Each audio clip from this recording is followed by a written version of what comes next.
Chapitre 1 Activité 2 Lâcher de ballons.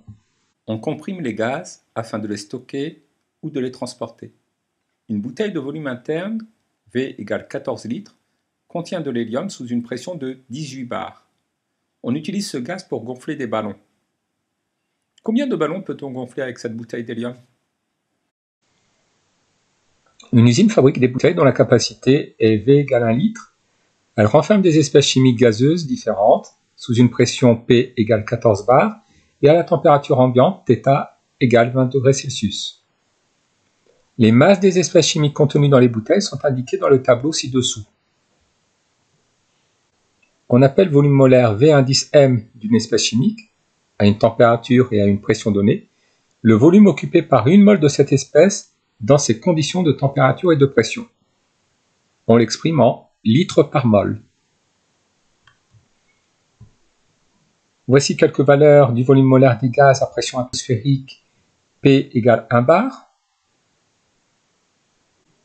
Quelques valeurs du volume molaire des gaz à température θ égale 20 degrés Celsius. Calculer la masse molaire grand M de chacun des gaz étudiés.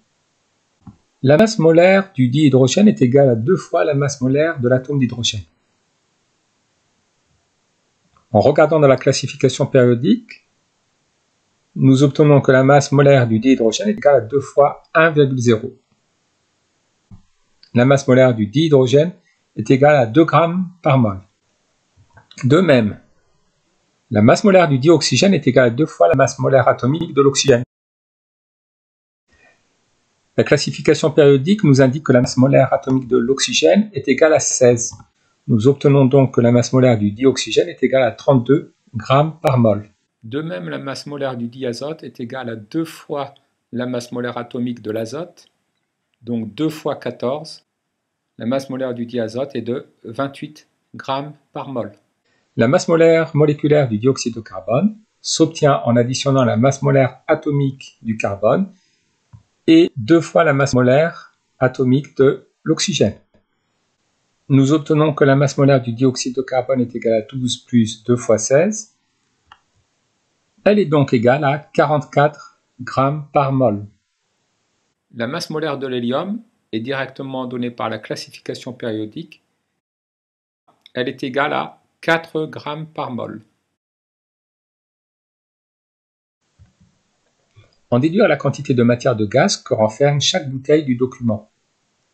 Nous obtenons la quantité de chacun des gaz en divisant la masse de gaz contenue dans chacune des bouteilles par la masse molaire moléculaire du gaz correspondant. Ainsi, la quantité de dihydrogène est égale à la masse de dihydrogène divisée par la masse molaire du dihydrogène. Nous obtenons 1,15 divisé par 2. La quantité de dihydrogène est égale à 0,575 mol. La bouteille de dihydrogène renferme 0,575 mol de dihydrogène. De même, la quantité de dioxygène contenue dans la bouteille de dioxygène est égale à 0,575 mol. Et nous obtenons un résultat similaire pour la quantité de diazote, pour la quantité de dioxyde de carbone, ainsi que pour la quantité d'hélium. Déterminer le volume molaire V indice M de chaque espèce. Le volume molaire s'obtient en divisant le volume de gaz par la quantité de gaz correspondante. Comme chaque bouteille renferme le même volume de gaz et la même quantité de gaz, nous obtenons que le volume molaire est égal à 1 divisé par 0,575. Le volume molaire de chaque espèce chimique est égal à 1,7 mol par litre à la température de 20 degrés Celsius et à la pression de 14 bars. Quelle expression littérale relie le volume V d'un échantillon à la quantité de matière petit n qu'il contient? Faisons un tableau en indiquant dans la première colonne la quantité de gaz en mol et dans la deuxième colonne le volume de gaz en litres. Une mol de gaz occupe un volume de gaz égal au volume molaire Vm. Une quantité N de gaz occupe un volume grand V. Le volume de gaz est proportionnel à la quantité de gaz. Par un produit en croix, nous obtenons que le volume d'un échantillon est égal à la quantité de matière qu'il contient multipliée par le volume molaire du gaz. Le volume de l'échantillon s'exprime en litres, la quantité de gaz s'exprime en mol et le volume molaire en litres par mol. À une pression et une température fixée, le volume molaire dépend-il de la nature du gaz considéré?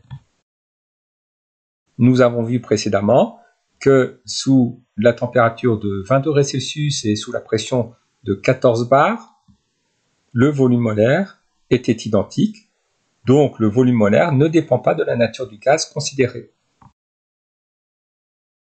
De quel paramètre dépend le volume molaire d'un gaz?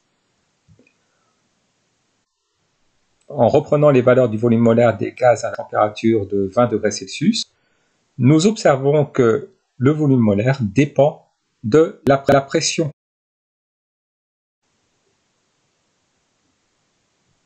Et en reprenant les valeurs du volume molaire des gaz à la pression de 1 bar, nous observons que le volume molaire dépend également de la température.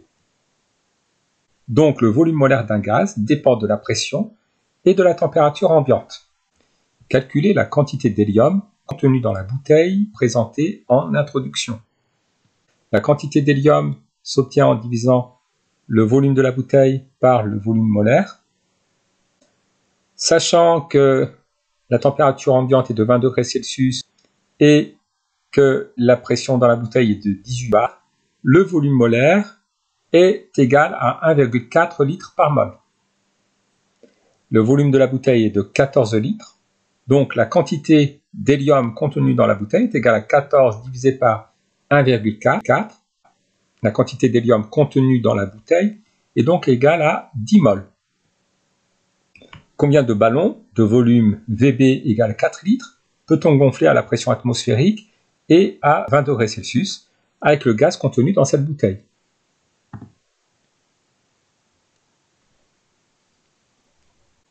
Calculons la quantité d'hélium permettant de gonfler un ballon au volume VB égale 4 litres à la pression atmosphérique et à la température de 20 degrés Celsius.